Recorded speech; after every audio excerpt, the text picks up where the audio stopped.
अस्सलाम वालेकुम रहमतुल्लाह बरकातू मेरे प्यारे दोस्तों भैनों ते भरावो।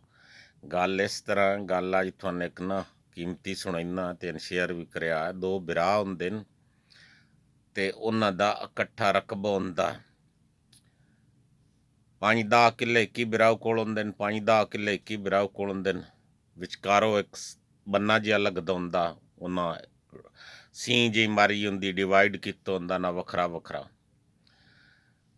वो एक बिरा जिहड़ा उस बाग लाया हुंदा किन्नू माल्टे सेबां दा, दूजे भी किन्नू दा लाया हुंदा सेबां दा।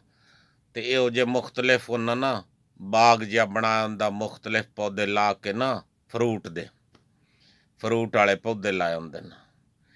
एक बिरा जिहड़ा बड़ी मेहनत करदा, उन रोज़ाना पानी देना, खाद देनी। दूसरा बिरा कदी कदी हफ्ते च 15 दिनां बाद पानी देना, 15 दिनां महीने बाद खाद दे देनी।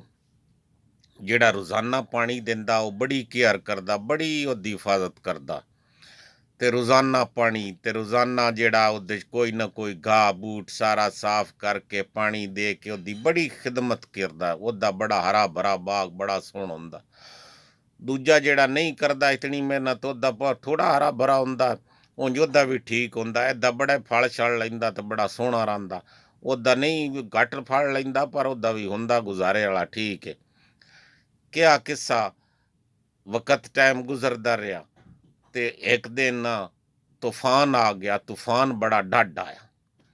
जिहड़ा रोज़ाना पानी दिंदा, रोज़ाना उहदी केयर करदा, रोज़ाना उहदी हिफाजत रखदा, ओहदा बाग जड़ां तो पटी गया। वो सारे बूटे जड़ां तो पटी के मणे वंज पे।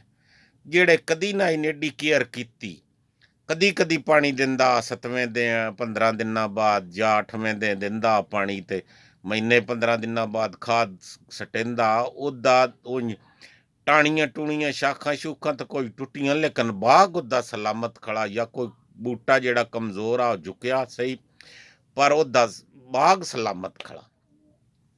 वो सवेरे उठिया, उस की वेख्या, उस आख्या मेरा तो बाग जड़ां तो पट्टिया पिया ते मेरे भाई दा बाग तो खैरी मेरी खड़ा।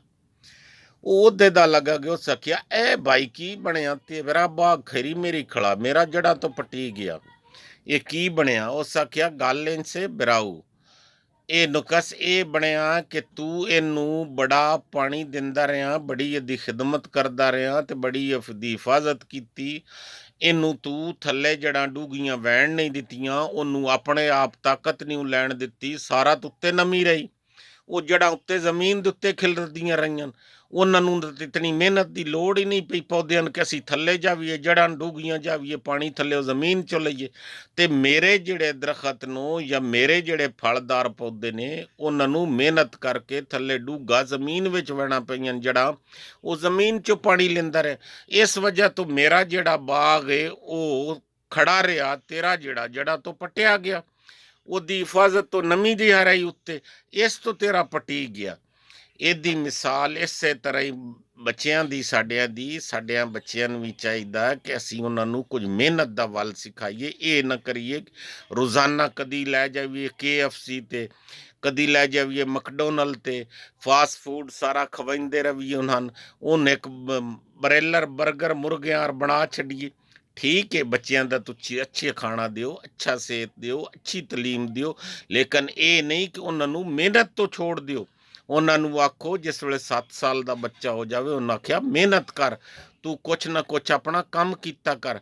उन्होंने ये नहीं तो आख्या बाहरों कोई चीज़ ले आ, बाहरों आ कोई चीज़ उठा लिया, आ मैंने चीज़ पकड़ा, ए चीज़ पकड़ा।